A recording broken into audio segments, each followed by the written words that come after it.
We're going to start out discussing anticlines in this video. These are rock structures where the rock layers start out horizontal. You can see from the diagram we have layer 1 on the bottom, followed by 2 and then 3. 1 is the oldest rock layer, 3 is the youngest rock layer. In an anticline, they're going to arch up. So in our middle drawing, we show the arching. And then at some point in time, erosion will take place. It could be that a glacier comes in and chops away at the rock and carries it off. It could be that the rock is really soft and there's flooding. It could be me with my bulldozer cutting away the top of a mountain to explore for mineral resources.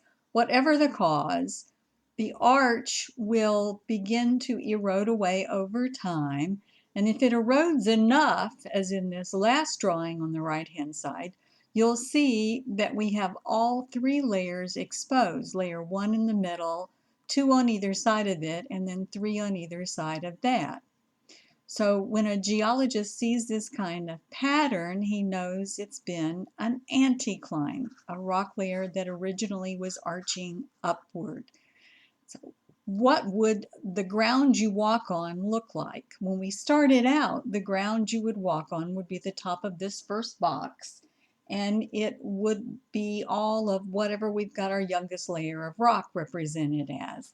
So if we use an example today, maybe we'll take my layers of Play-Doh. You can see I have sort of a pinkish red Play-Doh on the bottom and a purple in the middle and a green on the top. I just picked 3 different layers to help us remember. So the top layer is going to be the youngest layer. So for us, I think here on the arching diagram, I'm going to go ahead and start to color that in green for us. And then over here on the sides, we'll have that again started to color in green. And on our beginning picture, it will also be green. So the ground we walk on will be whatever that kind of rock is, the green. And then the bottom layer is this sort of hot pink color. So I'll begin to shade it in. It's kind of a pinky purple color. I don't know that my colors are showing up very well. So again, sort of a hot pink color. And in this last diagram, after erosion, we would expect that in the middle. And then finally, we have the middle layer, which is this purple color. Again, the color of my Play-Doh and the color on my computer don't always seem to agree with each other. So this middle layer is going to be purple for us. And over here as well. The colors just help me tell the layers apart. So we have our 3 layers.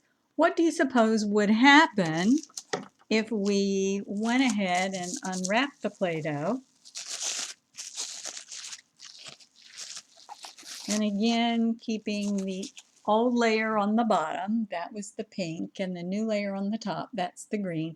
If we have it arch up, so if I tilt it so that and compress it so it looks like an upside down taco, if you will. You can see it on the end. We've got the hot pink, the purple, and the green. Now let's simulate the erosion. So I'll put it on my cutting board, get it sort of locked in place. Normally in class I'd get you to help me with this, but you're a little far away, social distancing and all of that. So what we're going to do is we're going to take a piece of string and use it to slice through and pretend that we've had erosion. And now let's just see what it looks like when we peel it apart. So you can see that in our view, we have on the outside the green layer, that was number 3. Next to that is the purple, that would be number 2, and in the middle is the hot pink, that would be layer number 1. So we have the oldest in the middle and the youngest on the outside edges. That's the way it always works with an anticline. Young layers on the outside edges, oldest layer in the very middle. So if we continued with our drawing, trying to match up our colors with our geologic map, the geologic map represents the ground you walk on. So when we started out, our geologic map would have been all green, layer number 3.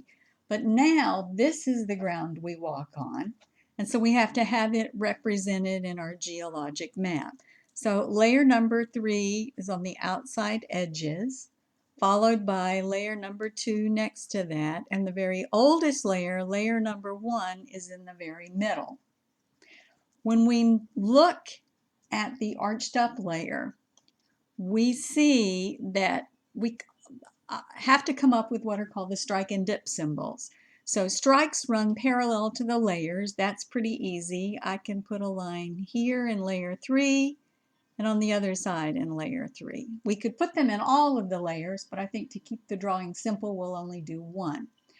That's the strike. It goes parallel to the existing layers. The dip is going to point in the direction that the rock bent, and sometimes that's hard for people, and so I'm going to make it point in the direction that if it rained, which way would the water roll off the rock if we were in this middle drawing before we eroded. So if the rains came down, anything on the right hand side would go to the right. So the dip would go that direction. Anything on the left-hand side would go left, so the dip would go left. And now we've got our strike and dip symbols in. If we wanted to add more of them, we certainly could. We could put one with layer 2. It would be the same shape and direction as the one we've already drawn. If we wanted to put a dashed line down the middle of our rock layers showing the symmetry in the pattern, and I've obscured my number 1, so I think I'm going to draw it over here on either side, so now the 1 is visible, we'd be all right. And if we wanted to color things, we certainly could. Normally in class, we don't have crayons, so normally in class, I don't color things. On a geologic map, however, they use colors to indicate the type and the ages of the rocks. So colors are quite common on geologic maps. They help a lot in deciding how old is your rock layer and what is it made out of. And we've seen some geologic maps in class, but again, you don't have to color things.